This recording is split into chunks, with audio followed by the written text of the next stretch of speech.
On va regarder, le titre du message, c'est « Un rêve pas comme les autres ». Un rêve pas comme les autres. Et la semaine dernière et l'autre semaine d'avant, on a parlé du rêve du roi Nabuchodonosor. Parce qu'on est toujours dans Daniel chapitre 2. On a parlé du rêve du roi Nabuchodonosor. On n'a pas vu le rêve à proprement dit, mais cette semaine, on va regarder le rêve du roi. Et on va découvrir que ce rêve est véritablement pour notre temps. Et ça a été donné il y a plusieurs siècles, plusieurs millénaires, et c'est vraiment pour notre temps aujourd'hui. Alors, en tout premier lieu, ce n'est pas le roi qui nous raconte son rêve. Hein? On a vu ça la semaine dernière. C'est pas le roi qui nous raconte cela. C'est plutôt Daniel qui raconte le roi au rêve. Et c'est une chose que les mages ne pouvaient pas faire. D'ailleurs, seul Dieu pouvait le faire, parce que le roi avait demandé aux mages, je vais le paraphraser. Écoutez, moi je n'ai pas confiance en vous. Si je veux savoir vraiment si vous n'êtes pas en train de me conter n'importe quoi, dites-moi le rêve que j'ai rêvé, puis ensuite vous me donnerez la définition. Et c'était bien entendu impossible pour les mages de le faire. C'était une chose que le roi demandait qui était impossible, et comme on a vu, c'était une impossibilité humaine. Donc, il y avait seulement Dieu qui pouvait le faire, et ce que le roi demandait, ça se faisait pas. D'abord, Daniel, on a vu la semaine dernière, on a fini avec ça, que Daniel s'est présenté devant le roi et il dit, je vais te la donner, l'interprétation du rêve. Alors, on voit ça dans Daniel, chapitre 2, verset 26, qui nous dit, « Le roi s'adressa à Daniel, surnommé Belshazzar, et lui demanda, « Es-tu vraiment capable de me révéler le rêve que j'ai eu et de m'en donner l'interprétation? » Et le roi semble perplexe, mais parce que tout le monde lui avait dit, « Non, c'est impossible. Il n'y a personne qui peut te le donner. » Donc, il semble un peu perplexe à propos de ça. Mais cependant, on voit que le roi est prêt à écouter. Il est prêt à entendre. Parce qu'après tout, c'est pas sa tête qui va tomber si Daniel a tort. C'est celle de Daniel qui va tomber. Alors, le roi va quand même donner la chance à Daniel de le dire. Mais on va voir comment le roi va être stupéfait de cela, parce que Dieu a révélé le rêve à Daniel. Dieu a donné le rêve à Nabuchodonosor, et Dieu a révélé le rêve à Daniel. Et là, Daniel, et non seulement il a donné le rêve, mais il lui a révélé aussi l'interprétation. Et là, Nabuchodonosor va tomber à la renverse quand il va entendre ça. En voilà un qui ne me bullshitera pas, j'en suis convaincu. En voilà un qui ne me passera pas n'importe quoi parce qu'il vient de me dire mon rêve. Donc, le roi a le cœur tout grand ouvert devant les propos de Daniel et il sait à ce moment-là qu'il peut faire confiance à Daniel parce que ce que Daniel va lui révéler son rêve, là, il sait qu'il peut lui faire confiance.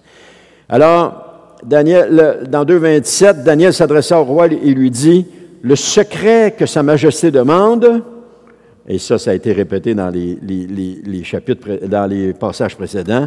Aucun sage, aucun magicien, aucun mage, aucun astrologue n'est capable de le lui faire connaître. C'est impossible. Mais cependant, Daniel, en recevant la révélation, il ne va pas s'enorgueillir de cela. Il va rendre gloire à Dieu. Et ça, c'est la beauté de la chose, parce que la raison est que si Daniel a eu la révélation du rêve, c'est parce que Dieu lui a donné. C'est pas parce que Daniel est supérieur aux autres. C'est pas parce que l'Esprit de Dieu habite dans Daniel qui le rend plus grand que les autres. Donc, Daniel n'a pas de quoi à s'enorgueillir parce qu'il a juste demandé et Dieu lui a donné. Et la raison est que si Daniel a eu la révélation du rêve, c'est parce que Dieu la lui donna. C'est pas parce que Daniel, je l'ai dit tantôt, c'est pas parce que Daniel est supérieur aux autres, c'est l'Esprit de Dieu qui habite en lui qui le rend plus sage que les autres. Mais ce n'est pas ses capacités qui le rendent plus sage que les autres, parce que ses capacités ne lui viennent pas de lui, ils lui viennent de Dieu. Et c'est parce que les capacités viennent de Dieu que Daniel est vu comme étant plus sage que les autres. Donc, c'est Dieu en lui qui rend Daniel comme ça. Il ne le rend pas supérieur parce que il ne le rend pas supérieur parce que devant Dieu, nous sommes tous égaux. Donc, ce fait-là ne rend pas Daniel supérieur aux autres. Il peut être vu par les autres comme étant supérieur, mais en réalité, Daniel n'est pas supérieur aux autres. Il est exactement comme les autres. Daniel, chapitre 2, verset 28. Il va dire au roi, « Mais il y a dans le ciel un Dieu qui révèle les secrets, et il a fait savoir au roi Nabuchodonosor ce qui doit arriver dans les temps à venir. Donc, dès que Daniel fait référence au temps à venir et au dernier temps, non seulement l'intérêt du roi est piqué à ce moment-là, mais aussi notre intérêt, parce qu'on veut tout savoir ce qui va se passer dans l'avenir.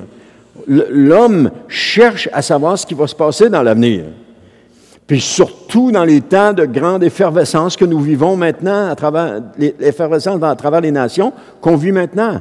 Les gens dans ce monde sont préoccupés par qu'est-ce qui va se passer, qu'est-ce qui va arriver. Non seulement ils sont préoccupés par ce qui va se passer, mais ils se font toutes sortes de scénarios catastrophes de ce qui va arriver, et c'est pas ça du tout que la Bible parle, mais ils se font ces scénarios-là parce qu'ils sont dans l'inconnu.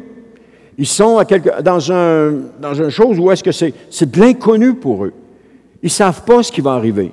Et là, ils vont de toutes sortes de spéculations, de toutes sortes de choses, toutes sortes d'idées qu'ils émettent parce qu'ils sont devant l'inconnu. Mais pas juste ça, parce qu'ils sont terrifiés par rapport à l'inconnu. Alors, Daniel et Nabuchodonosor sont donc avant cette période, c'est-à-dire qu'ils sont antérieurs à Christ. Ils viennent avant Jésus. Et pour nous, ces événements qui sont décrits là, nous concernent. Ils sont pour nous. Il y a peut-être il y a 2 millénaires quelques qui nous séparent entre Daniel et nous, entre Nabuchodonosor et nous. Et pourtant, ce qui a été donné là est exactement pour nous. Pour notre temps. Et notre temps que nous vivons maintenant, notre temps n'a pas commencé dernièrement avec le retour des Juifs en Palestine. Le temps qu'on vit maintenant, les temps de la fin, ça n'a pas commencé avec le retour des Juifs en Palestine. Ça n'a pas commencé avec la déclaration de Balfour en 1917, ou la création de l'État d'Israël en 1948, ou encore la prise de Jérusalem en 1967. Ça n'a pas commencé là. Parce que ces temps ont commencé bien avant que ces événements, ils ont commencé avec la venue de Jésus. Et c'est ce que nous confirme l'Épître aux Hébreux, chapitre 9, verset 26, qui dit « Autrement, il, en parlant de Jésus, aurait dû souffrir la mort à plusieurs reprises dès le commencement du monde. Non, en parlant de Jésus, encore une fois, il, c'est toujours le il, c'est ça, c'est pour Jésus, il est apparu une seconde fois à la fin des temps pour ôter les péchés par son sacrifice. » Donc, la fin des temps commence à la crèche et se termine lorsque Jésus va revenir. C'est cette période-là. Elle est grande, là. Elle est grande, cette période-là. Parce que les temps de la fin ne se réfèrent pas uniquement au moment que nous vivons aujourd'hui ou au moment qui précède le retour de Christ, mais comme plusieurs le supposent. Les temps de la fin ont commencé à la crèche à Bethléem, lorsque Jésus est venu au monde, et ils vont se terminer lorsque Jésus va revenir et qu'il va mettre le pied sur la terre. Ainsi, c'est ce que je réalisais, tout le Nouveau Testament est celui de la fin des temps. Tout le Nouveau Testament. Et si on lit ça en ayant ça à l'esprit, on va comprendre, il y a des choses qu'on va mieux comprendre. Je vais faire juste une petite parenthèse. Quand Jésus dit que ça va être juste le commencement des douleurs dans Matthieu 24, lorsqu'il parle de guerre, de bruit de guerre, etc., puis de famine, de tremblement de terre, d'épidémie, il dit que ça va être juste le commencement des douleurs. C'est que ces choses-là se sont produites se sont toujours produites à travers les siècles. Donc, si on part à partir du moment où Jésus est né et que ces choses-là avancent, la situation avance et progresse, on s'aperçoit qu'il y a une augmentation dans la fréquence, exactement comme pour une femme qui va accoucher et que ses douleurs de l'enfantement vont augmenter. Et non seulement ils vont augmenter, mais les contractions vont se rapprocher jusqu'à ce qu'elle donne naissance. Et c'est un peu ça que Jésus voulait dire. Et c'est pas... Moi, j'ai toujours pensé que c'était parce que, j'essayais de savoir quand est-ce que la fin a commencé pour pouvoir situer ce passage-là. Mais je n'étais pas capable de le situer en nulle part. Parce que la fin a commencé lorsque Jésus est venu. Et quand j'ai vu ça, je me suis aperçu que c'était ce que Jésus avait dit, c'était ce qu'il y avait de plus plausible. Les douleurs de l'enfantement ont commencé là, tranquillement, et aujourd'hui, elles se rapprochent et elles augmentent, et elles sont de plus en plus intenses, parce que bientôt, il va y avoir l'enfantement de ce nouveau monde qui va venir, le monde où est-ce que Jésus va être le roi. Amen. Alors, Daniel, chapitre 2, verset 29, nous dit, « Pendant que tu étais couché au roi, tu t'es mis à penser à l'avenir. Alors celui qui révèle les secrets t'a fait connaître ce qui doit arriver. » Alors Daniel, pour sa part, est quelqu'un de humble. Il ne s'approprie aucun mérite pour ce qu'il fait, parce qu'il va dire, au verset 30, « Quant à moi, ce n'est pas parce que je posséderais une sagesse supérieure à celle de tous les autres hommes que ce secret m'a été révélé, mais c'est afin que l'interprétation en soit donnée au roi et que tu comprennes ce qui préoccupe ton cœur. » Daniel est humble là-dedans. Là. Et c'est pas parce que j'ai reçu, il est en train de dire, c'est pas parce que j'ai reçu la révélation que c'est parce que je possède une sagesse supérieure aux autres. J'ai reçu la révélation parce que, on pourrait le paraphraser comme ça, j'ai reçu la révélation parce que je l'ai demandé au Dieu des cieux, et puis lui veut que tu saches qu'est-ce qui préoccupe ton cœur. Donc c'est un peu ça. Daniel s'approprie aucun mérite. Et d'ailleurs, c'est la même chose qu'on devrait faire lorsqu'on est à l'œuvre dans le corps de Christ. On n'a pas à s'approprier aucun mérite. Aucun, mais aucun. Si on a les talents qu'on a, c'est parce que ça nous vient de Dieu. Si quoi que ce soit que nous avons, ça nous vient de Dieu. Donc, on n'a pas à s'approprier aucun mérite. Le problème qui arrive, c'est que les gens voient quelque chose en nous et que là, ils nous élèvent sur un piédestal et ça, bien, ça satisfait l'orgueil. Que tu le veuilles ou non, ça satisfait l'orgueil parce que là, il m'apprécie, il me voit, il me dit, oh, c'est bon. Là, tu viens tout orgueilleux de ça, puis tu te penses meilleur que les autres. En réalité, on n'est pas meilleur que les autres, puis on n'est pas meilleur l'un que l'autre. On est différents. Il n'y a pas personne qui est meilleur l'un que l'autre. Si je suis ici, ce n'est pas parce que je suis meilleur que la majorité, c'est faux. Je suis ici parce que le Seigneur me donne ce ministère-là à faire. C'est son appel sur ma vie. Ce n'est pas parce que je suis meilleur. Ce n'est pas parce que j'ai démontré des qualités d'être supérieur aux autres, absolument pas. C'est parce que Dieu m'a appelé ici, et c'est lui qui m'équipe, et c'est lui qui me donne les choses, et c'est à lui qu'on doit rendre gloire. Et c'est à lui que je rends gloire aussi. Parce que je le remercie pour ce qu'il fait pour moi. Je le remercie pour ce qu'il fait dans ma vie. Je le remercie pour ce qu'il est. Amen. On n'est pas supérieur l'un à l'autre. Il n'y a personne qui est supérieur. On est égaux, tout simplement.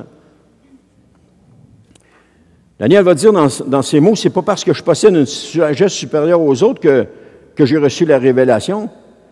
C'est pas parce que je suis meilleur que les autres que j'ai reçu cette révélation. C'est pas parce que Dieu m'aime plus qui me permet d'avoir cette révélation. Il va plutôt dire, si j'ai reçu la révélation, c'est pour que tu comprennes ce qui préoccupe ton cœur. That's it. C'est tout. C'est pas pour que je sois élevé plus haut, puis c'est pas pour que je devienne riche. C'est juste pour que tu comprennes ce qui préoccupe ton cœur. Rien d'autre. Est-ce que vous comprenez le principe? On ne fait pas un ministère pour s'attirer les gloires sur nous. On le fait parce que Dieu nous demande de le faire. On le fait parce qu'on veut obéir au Seigneur. Malheureusement, trop souvent, on fait quelque chose parce qu'on s'attire les gloires sur nous, mais quand ça commence à mal aller, on se retire. On ne veut plus être là, on ne veut plus le faire, parce que là, la gloire que les gens avaient sur nous, on ne l'a plus. Fait que là, on veut se retirer, on veut s'en aller, on veut abandonner, on veut laisser tomber.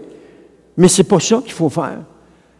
C'est d'abord et avant tout revenir à pourquoi je fais ce que je fais. Parce que Jésus me l'a demandé. C'est juste ça. Alors, si Jésus me l'a demandé, qu'importe ce qui se passe, moi, je continue. Je continue de le faire. Qu'importe ce qui arrive, qu'importe les circonstances, qu'importe que ça aille bien, que ça aille mal, qu'importe qu'on m'approuve, qu'on me désapprouve, qu'importe qu'on m'humilie ou qu'on me rejette, ça n'a pas d'importance. Je le fais parce que Jésus me demande de le faire. Et celui à qui je dois rendre des comptes, c'est à Jésus. Si je me mets à rendre des comptes aux hommes, je suis foutu. Parce que c'est à Jésus que je dois rendre des comptes. Alors, ce que je fais, je le fais pour Jésus. Je le fais parce qu'il me l'a demandé. Et Jésus nous a tous demandé quelque chose. Tous. N'oubliez jamais ça. Donc, les révélations des rêves que nous recevons, c'est pour que l'on comprenne ce qui préoccupe notre cœur. Rien de plus, rien de moins, juste comprendre.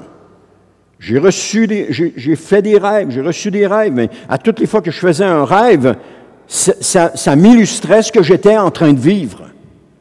J'ai jamais fait de rêve, honnêtement, là, je vais vous le dire franchement, j'ai jamais fait de rêve qui était... non, c'est pas vrai. Ça m'est arrivé d'en faire quelques-uns. Mais généralement, les rêves que j'ai sont pour me démontrer ce que je suis en train de vivre, tout simplement. Mais oui, il y a parfois des rêves qui m'ont été donnés qui étaient prophétiques, effectivement. Comme dans toute chose, beaucoup de chrétiens se privent de cette source de bénédiction que sont les rêves parce qu'ils ne croient pas. Combien de fois j'ai entendu « Ah, moi, je ne crois pas à ça, ces affaires-là. OK. Pourtant, on le voit dans la parole de Dieu. On voit Joseph qui a rêvé et que Dieu a pris Joseph et qu'il l'a élevé au rang le plus haut. Il lui a montré qu'est-ce qu'il allait faire avec. Le refus de croire empêche la bénédiction de couler. Lorsqu'on est incrédule, on empêche la bénédiction de couler. Puis si elle ne coule pas par le canal que je suis, elle va couler par un autre canal, soyez certains.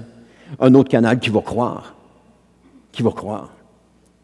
La bénédiction ne peut pas s'accumuler en nous comme derrière un barrage, et puis à un moment donné, elle souffle et elle coule. Non. Soit elle coule pas. Si elle ne coule pas, elle coule ailleurs. Amen. Le deuxième point, c'est la révélation du rêve dans Daniel chapitre 2, versets 31 à 35. C'est Daniel qui parle. Il dit, « Voici donc, ô roi, la vision que tu as eue. Tu as vu cette grande statue. Cette statue était immense et d'une beauté éblouissante. Elle était dressée devant toi et son aspect était terrifiant.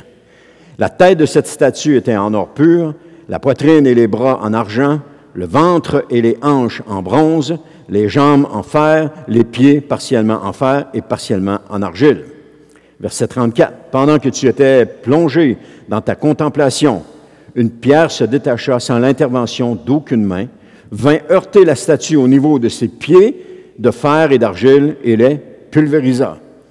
Du même coup, furent détruits ensemble, furent réduits ensemble en poussière le fer, l'argile, le bronze, l'argent et l'or, et ils devinrent comme la balle de blé qui s'envole de l'air en été.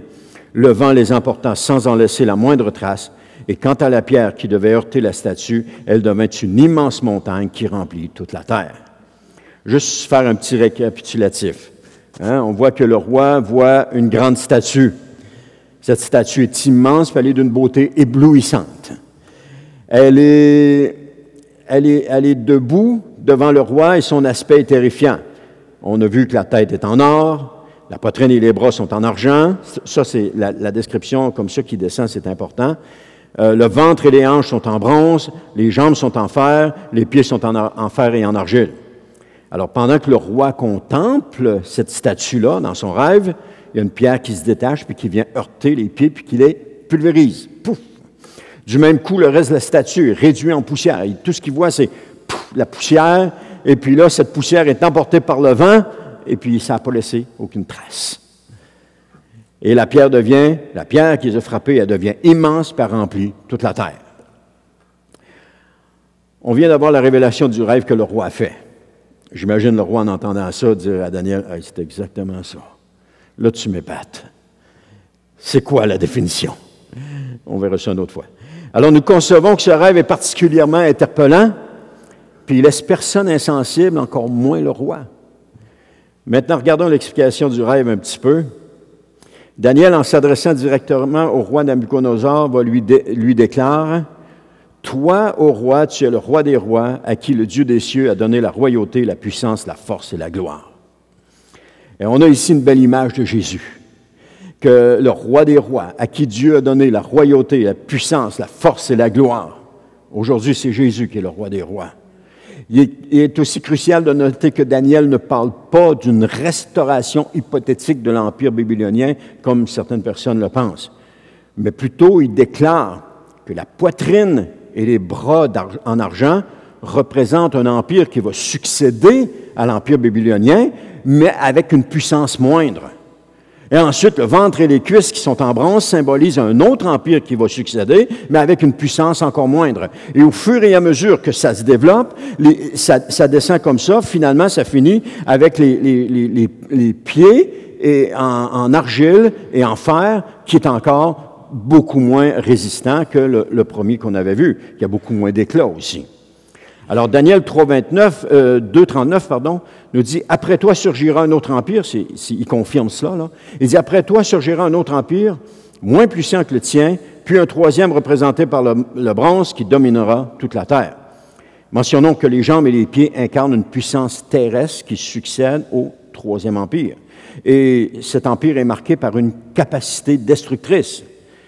Finalement, le cinquième royaume, qui est constitué de fer et d'argile, va être divisé en plusieurs parties incompatibles. Parce que l'argile et le fer, ça ne se tient pas ensemble. Ça ne peut pas se tenir ensemble. Alors, certaines parties vont conserver leur force, tandis que d'autres vont être affaiblies, puis d'autres vont être facilement détruites. C'est ce que ça nous dit. Et que dire de la petite pierre? C'est intéressant, la petite pierre. Parce que sous le règne de ce cinquième empire, il y a un événement inédit qui va se produire.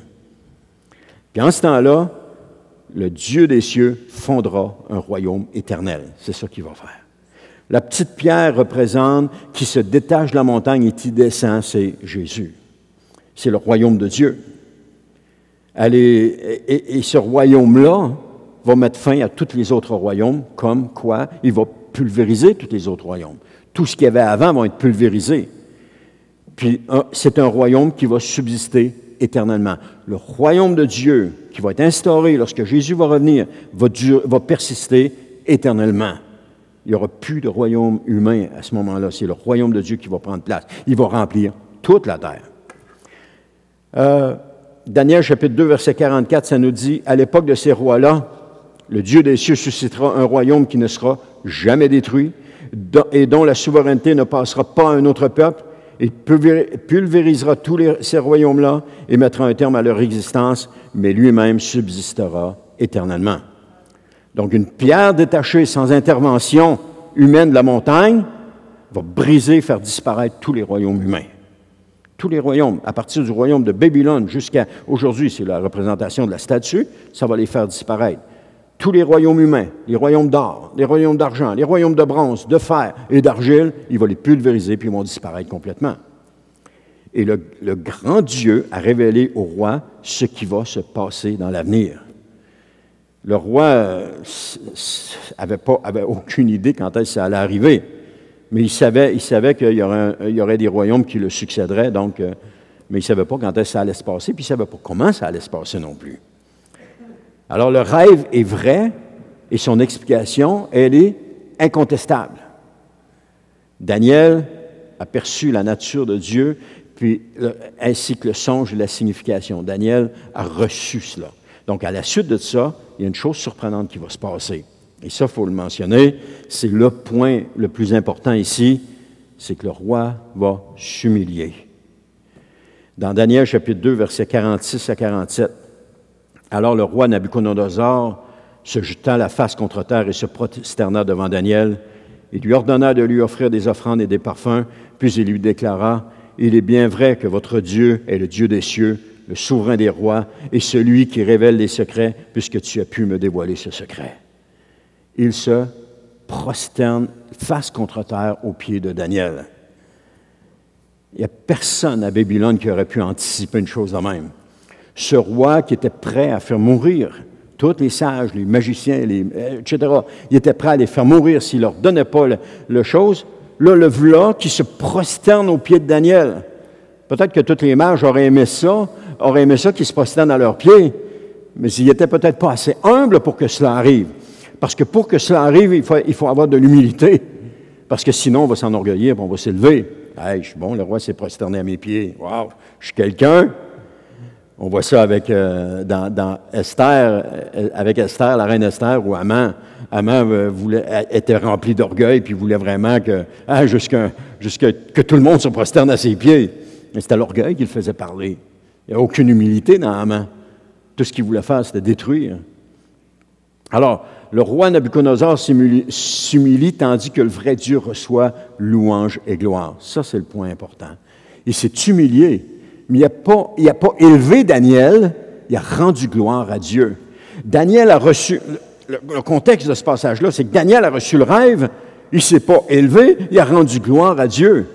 Le roi reçoit la signification, il n'élève pas Daniel, il rend gloire à Dieu. Comme quoi, lorsque nous faisons quelque chose, ou quelque chose de bien nous arrive, nous devons toujours rendre gloire à Dieu. Et même quand c'est quelque chose de pas bien qui nous arrive, on doit aussi rendre gloire à Dieu. C'est Job, je pense, qui disait que tout nous vient de Dieu. Tout. Alors, le roi Nabuchodonosor s'humilie, tandis que le vrai Dieu reçoit gloire et louange. Hein? Puis un petit groupe de croyants est élevé à la position d'autorité plus élevée, c'est-à-dire que le roi a pris Daniel et ses 3 amis, puis les a élevés à une position plus haute dans le royaume. Mais qui c'est qui aurait pu imaginer que le roi le plus puissant du monde se prosternerait face contre terre devant l'un de ses sujets pour lui rendre hommage? C'était, encore là, une chose qui n'était même pas envisageable. Ça ne pouvait même pas se passer. Lorsque nous nous retrouvons dans une certaine situation, nous n'avons aucune idée de comment ça va se terminer. On vit la situation, mais on ne sait pas comment ça va se terminer. Alors que Daniel vivait cette situation-là, alors que la menace de mort planait sur Daniel et ses amis, les voilà maintenant promus dans le royaume. Ce que je veux juste vous dire avec ça, c'est qu'importe ce que vous vivez maintenant, ou qu'importe ce que nous sommes en train de vivre maintenant, il va y avoir un dénouement qui va être à la gloire de Dieu. C'est ce que je veux dire. Ce ne sera pas à notre gloire, mais ça va être à la gloire de Dieu. Dieu va intervenir. D'ailleurs, ce que nous vivons maintenant, c'est parce que Dieu est présent dans ce que nous vivons. Il est là. Et parce que nous lui faisons confiance dans notre situation, dans ce que nous vivons, Dieu va intervenir et nous allons tourner ça et nous allons lui rendre gloire. C'est la chose qui va se passer. Parce que dans notre situation que nous vivons, vous et moi, Dieu peut changer complètement ce qu'on est en train de vivre. Combien de personnes ont vu les choses qui étaient négatives être changées en un rien de temps dans une question positive? Pourquoi? Parce qu'ils ont persévéré. Ils ont continué d'avancer, ils ont continué de faire confiance au Seigneur au lieu de se retirer. Ceux qui se sont retirés n'ont rien reçu, sauf peut-être des regrets. Mais ceux qui ont continué, malgré que ce n'était pas ce qu'ils voulaient, que ce n'était pas comme ça devait se passer, qui ont continué d'avancer et de faire confiance à Dieu, même si toutes les choses étaient contre eux, ont reçu de Dieu la gloire et l'honneur. Ils ont reçu quelque chose de Dieu. Ils ont reçu la gloire et l'honneur. Il faut juste lui faire confiance. Il faut juste faire confiance à Dieu. C'est tout. Des fois, on a tendance à plus se faire confiance à nous. Mais se faire confiance à nous, ça nous mène dans des voies, dans des situations de cul-de-sac. Il faut juste faire confiance à Dieu. Cesser de nous énerver, de nous inquiéter, cesser de courir après tout ce qui bouge, juste s'arrêter et faire confiance à Dieu. Seigneur, je te remercie pour ce que tu es en train de faire. Seigneur, je te rends grâce pour ce que tu es en train de faire. Parce que ce que tu es en train de faire dans ma vie, Seigneur, ça va contribuer à quelque chose d'extraordinaire. Je ne le vois pas maintenant. Ça peut être notre prière au Seigneur. Je ne le vois pas maintenant. Les circonstances sont contre, mais je sais une chose, c'est que ça va contribuer à quelque chose de meilleur. Et toute la parole de Dieu, beaucoup de choses dans la parole de Dieu nous démontrent cela. Quand on regarde la vie de Job, ce qu'il vivait, il ne voyait pas le dénouement heureux. Mais à la fin, on voit comment Job a été restauré, comment Dieu lui a redonné des enfants, il lui a redonné des troupeaux, il lui a redonné des serviteurs, il l'a complètement restauré. Et le Job qui s'est présenté aux portes de la ville pour siéger, après son épisode, n'était pas le même Job qui était là avant. Et certainement que les gens ont dû remarquer, ont dû dire, mais Job, t'es complètement différent. Pourquoi il était différent? Parce que Job avait mis des efforts pour changer? Non! Parce que Dieu l'avait changé à travers une circonstance. Et Dieu nous change à travers des circonstances. Il ne nous change pas par nos efforts qu'on met. Dans le monde, ça dit, travaille sur toi-même pour changer. Mais vous savez très bien que tout ce qu'on essaye de changer va revenir avec plus de force contre nous. Mais Dieu nous travaille, il nous met dans des circonstances. Et c'est là qu'il faut faire la différence, que quand on est mis dans une circonstance qui nous déplaît, qu'on doit dire, Seigneur, je ne sais pas qu'est-ce que je fais là, mais je te remercie pour ce que tu es en train de faire, parce que je sais que ça contribue à ce qu'il y a de mieux pour moi. Je ne le vois pas maintenant, mais je sais que ça contribue à ce qu'il y a de mieux. Et quand on vit cela, quand on accepte de faire confiance à Dieu, quand on accepte de marcher avec le Seigneur, puis de marcher avec cette foi-là, que Dieu a toutes choses en contrôle dans ses mains, on vit beaucoup plus léger, beaucoup moins de difficultés. On est beaucoup plus enclin à rendre gloire à Dieu, et encore plus lorsqu'il va y avoir un dénouement heureux, qu'on va rendre gloire à Dieu en disant, Seigneur, je te remercie, parce que nous allons avoir vécu dans la foi à Dieu. Et c'est quand on vit dans la foi à Dieu, de ce qu'il est en train de faire, qu'on s'aperçoit que quand il y a un dénouement heureux, on peut rendre gloire à Dieu parce que tout le temps qu'on a patienté, tout le temps qu'on a persévéré, tout le temps qu'on a fait confiance à Dieu et que là, il y a un déroulement heureux, on sait très bien que ça ne vient pas de n'importe qui. On sait que ça vient de Dieu. Parce qu'on a persévéré dans les moments les plus noirs, dans les moments où on ne voyait rien, dans les moments où on n'espérait plus rien, si ce n'est que notre amour pour Dieu. Et là, tout à coup, le Seigneur intervient. Il intervient quand? Quand les temps sont accomplis, quand les choses sont accomplies. Il n'intervient pas au début. « Ah, pauvre petit, je vais le libérer tout de suite. » Non. Quand l'œuvre que Dieu a commencée, notre changement, le changement que Dieu opère en nous, ça demande des années. Ça ne se fait pas du jour au lendemain. Parce que l'œuvre qu'il est en train de faire, c'est une œuvre extraordinaire. Amen. Alors, le roi ordonne même l'offrande d'encens en l'honneur de Daniel. Hein? Cependant, on a même soutenu que Nabuchodonosor vouait à Daniel un culte réservé à Dieu seul. Mais ce n'est pas tout à fait le cas parce que Flavius Joseph, un historien juif, raconte un incident similaire qui implique Alexandre le Grand. La scène est décrite dans le livre 11 d'Antiquité judaïque, au chapitre 8. Il mentionne que lorsqu'Alexandre le Grand entra à Jérusalem, il se prosterna devant le souverain sacrificateur. Et ce geste-là a provoqué des remontrances des gens qui l'accompagnaient, puis ils ont dit « Faites pas ça! » Et là, il leur a répondu « Je n'adore pas le souverain sacrificateur, mais le Dieu en l'honneur duquel il exerce son sacerdoce. » Il y avait c'est la même chose qui s'est produite. Il adorait Dieu, pas la personne, mais il adorait Dieu. Donc, dans la salle du trône, Nabuchodonosor, c'est une scène similaire qui se déroule là. Alors, le roi se prosterne aux pieds de Daniel, non pas dans un acte d'adoration envers un homme divin, ou envers un homme qu'on va élever parce qu'il a des capacités divines, mais en reconnaissance à Daniel, qui est le messager de Dieu. En reconnaissance à Dieu, parce que Daniel est le messager de Dieu. Ainsi, Dieu, dans cette histoire-là, le vrai Dieu, est glorifié. D'ailleurs, tout acte d'obéissance que nous faisons glorifie l'Éternel. Ce qui glorifie Dieu, c'est notre obéissance. Bien que Nabuchodonosor ne perçoive pas encore le Dieu d'Israël comme l'unique Dieu, mais il reconnaît présentement sa suprématie. Alors, on voit qu'il y a une progression dans la connaissance de Dieu à travers Nabuchodonosor. Et comment est-ce qu'il y a cette progression-là? Il y a cette progression-là à cause des événements qui se sont produits, et non pas seulement ça, mais dans les événements qui se sont produits, il y a l'obéissance de ceux que Dieu utilise pour cela. L'obéissance, elle est extrêmement importante parce que notre obéissance sert à la gloire de Dieu. Notre obéissance sert pour les autres. Quelques heures auparavant, personne n'aurait envisagé un tel revirement. Tout laissait présager la fin imminente des fidèles de Dieu.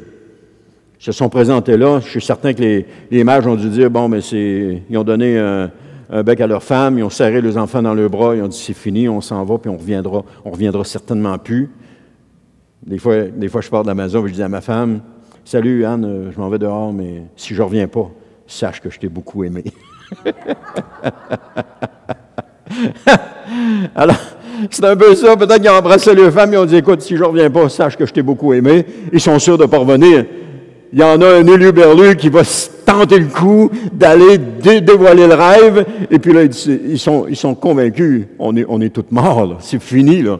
Fait qu'ils arrivent là, ils ont mis les affaires en règle et tout est réglé. Ils arrivent là, c'est fini, ils ne ressortent pas de là vivants, là.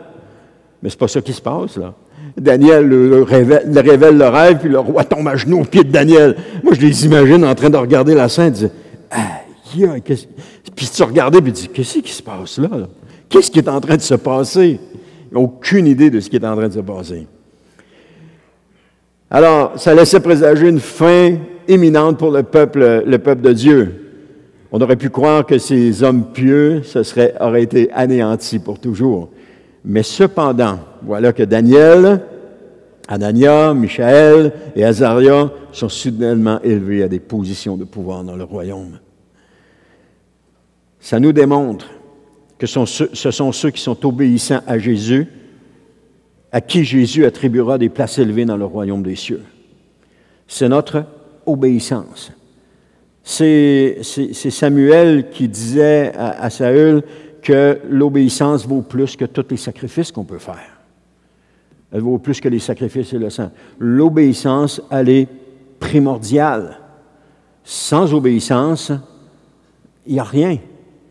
Et la désobéissance, elle est condamnée. Saül a perdu sa royauté à cause de sa désobéissance. On dit de David qu'il était un homme au cœur de Dieu à cause de son obéissance. Jésus a plu en tout parfaitement au Père à cause de son obéissance. La plus grande marque de respect du chrétien envers son Dieu est son obéissance. On peut faire toutes sortes de choses pour Dieu, mais lorsqu'il nous demande quelque chose, si on n'oublie pas, tout ce qu'on a fait n'a aucune valeur. S'il nous demande de persévérer puis qu'on abandonne, s'il nous demande de parler puis qu'on ne parle pas, s'il nous demande de continuer puis qu'on recule, ça honore pas Dieu. Ça ne rend pas gloire à Dieu. Notre obéissance, c'est ce qui rend gloire à Dieu. Jésus était parfaitement obéissant à son Père. Ça nous dit, c'est Hébreu, je pense qu'il nous dit ça, il a été obéissant jusque dans la mort. Est-ce qu'on est capable d'être obéissant à Dieu jusque dans la mort? Est-ce qu'on a ce désir-là à l'intérieur de nous d'être obéissant à Dieu jusque dans la mort? Il faudrait commencer par être obéissant dans les petites choses pour cela. Parce que si on n'obéit pas dans les petites choses, on ne sera pas capable d'obéir dans les plus grandes jusqu'à la mort. Mais si on commence à obéir dans les petites choses, puis qu'on persévère à être obéissant dans les petites choses, même si ça ne fait pas notre affaire, on va être capable un jour d'être obéissant jusque dans la mort. Mais en attendant, il faut commencer par les petites choses.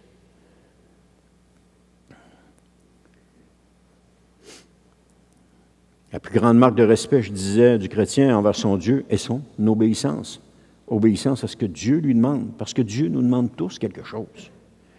Il nous demande tous quelque chose. Il nous demande parfois de prier, il nous demande parfois de lire la parole, il nous demande parfois de parler, il nous demande parfois de s'impliquer dans un ministère, il nous demande parfois de prier pour quelqu'un. Et nous savons tous qu'est-ce que Dieu demande. Et si on ne sait pas, c'est peut-être parce qu'on n'a pas de relation avec Jésus. Parce que ça fait tellement longtemps qu'on ne l'a pas écouté, puis qu'on n'a plus de relation avec, que là, quand même, qu'il parle, ça passe 10 pieds au-dessus de la tête. 3 mètres pour les Européens. Ça passe au-dessus de la tête et puis on voit plus rien. Pourquoi? Parce que ça fait tellement longtemps qu'on n'a pas obéi, qu'on s'est endurci. Et parce qu'on s'est endurci, on n'a plus cette sensibilité-là à la voix de Dieu. Revenons à cela. Revenons à cela. L'obéissance, c'est ce qui plaît le plus à Dieu. Il n'y a rien qui plaît plus à Dieu. Vous voulez plaire à Dieu? Obéissez. Faites ce qu'il vous demande. « Ouais, mais je ne suis pas capable. » Oui, tu es capable. Ça, c'est la voix du malin en toi qui te dit que tu n'es pas capable. Puis là, tu la répètes. « Ah, je n'ai pas les capacités. » Non, tu as les capacités. On les a tous. Alors Daniel se voit confier un rôle de premier plan dans la province de Babylone devant son chef suprême qui est le roi.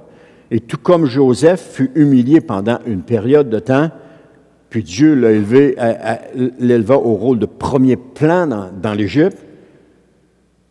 C'est Proverbe 15:33 qui nous dit, c'est pas sur l'acétate, qui nous dit « L'humilité précède la gloire ». L'humilité précède la gloire. Mais pour en venir là, il faut être brisé. Il faut être cassé. Il faut être transformé. Il faut être changé. Il faut que Dieu intervienne.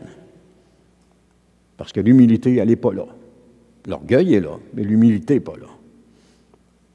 Mais lorsque Dieu intervient, il nous brise, comme il a fait avec Joseph. Il a pris Joseph. Joseph, on le voit, des fois on dit « Ah oui, non, c'est pas de l'orgueil ». Mais Joseph, quand il a raconté son rêve à ses frères, moi je vois un peu de quelqu'un qui « Hein, regardez, je suis le plus jeune de la famille. » Benjamin n'était pas né à ce moment-là, je pense. Il dit « Je suis le plus jeune de la famille, puis c'est moi qui va être en avant de vous autres. Regarde, Dieu me l'a dit, je vous le répète, je vous le dis. Dieu me l'a dit. » Mais Joseph, quand Joseph a été amené en Égypte, il a passé à travers toute une série de choses extrêmement difficiles. Emprisonné esclave, emprisonné injustement. Passe un temps là-bas, il ne voit pas le jour où il va en sortir, pour finalement que Dieu le prenne, le sorte de là, puis qu'il l'élève au deuxième rang, le rang le plus élevé, juste en dessous de Pharaon dans le pays d'Égypte. Alors, pourquoi? Parce que Joseph a été humilié. Il a été humilié. Et notre humilité, nous la trouvons dans notre obéissance au Seigneur. Parce qu'on accepte de dire, « OK, Seigneur, je ne vois pas que j'ai des capacités, je ne vois pas que je suis capable, mais je vais le faire parce que tu me le demandes. » On accepte de s'humilier à ce que Dieu nous demande. Et là, le Seigneur va changer. Amen.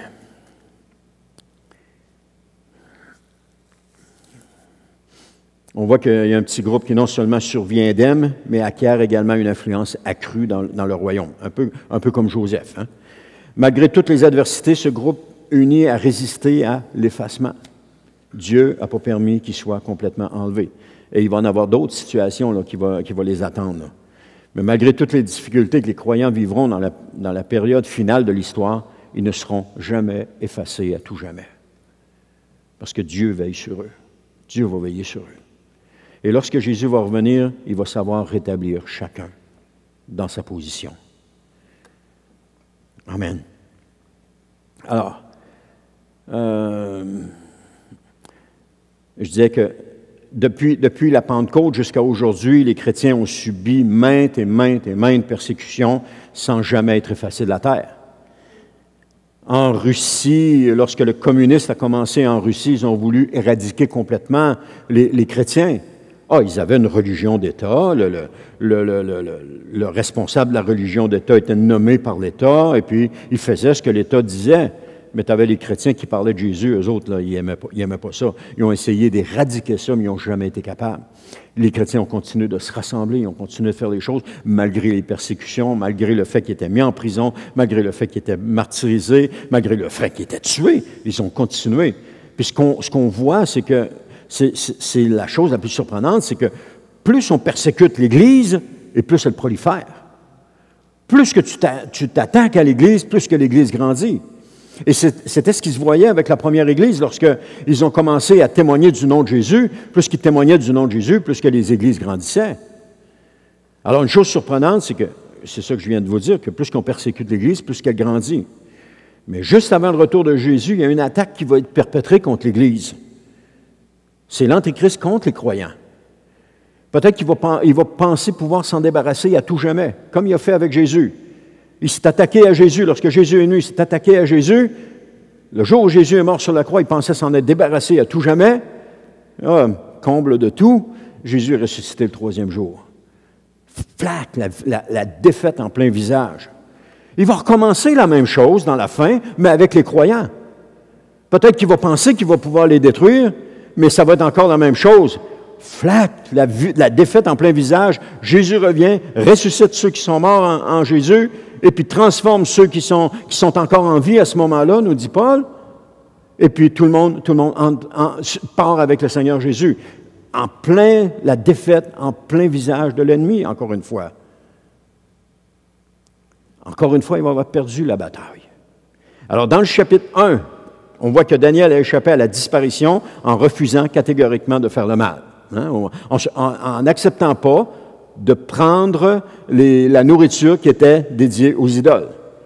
Dans le chapitre 2, il a aussi été préservé de la destruction parce qu'il s'est uni à la prière. C'est ça qu'on vient de voir. Ils ont prié et Daniel a révélé le rêve et puis ils n'ont pas été tués. Et ce qu'on voit, c'est qu'en adoptant des telles attitudes, un témoin de Dieu va trouver sa protection dans ce monde. C'est-à-dire qu'en obéissant à Dieu, le chrétien trouve sa protection à travers le monde, parce que Dieu le protège. Lorsqu'on reste fidèle à Dieu, Dieu nous protège. Daniel est resté fidèle à Dieu et Dieu l'a protégé. Daniel a toujours cherché auprès de Dieu la réponse et Dieu l'a protégé. Et ce qu'on voit là, ça mérite notre attention. Ça mérite qu'on puisse s'attarder à cela. Et ce que je veux juste vous encourager, c'est cette semaine, prenez le temps de lire Daniel 2 en préparation de dimanche prochain, parce qu'il y a encore d'autres choses qui nous est racontées sur Daniel 2 qui est extraordinaire. Comment est-ce que Dieu intervient puis agit? Et comment est-ce que Dieu le fait encore aujourd'hui? Comment est-ce que Dieu intervient encore aujourd'hui? Comment est-ce que Dieu agit encore aujourd'hui? Et comment est-ce qu'il va le faire plus tard? Alors, je veux juste vous encourager là-dessus.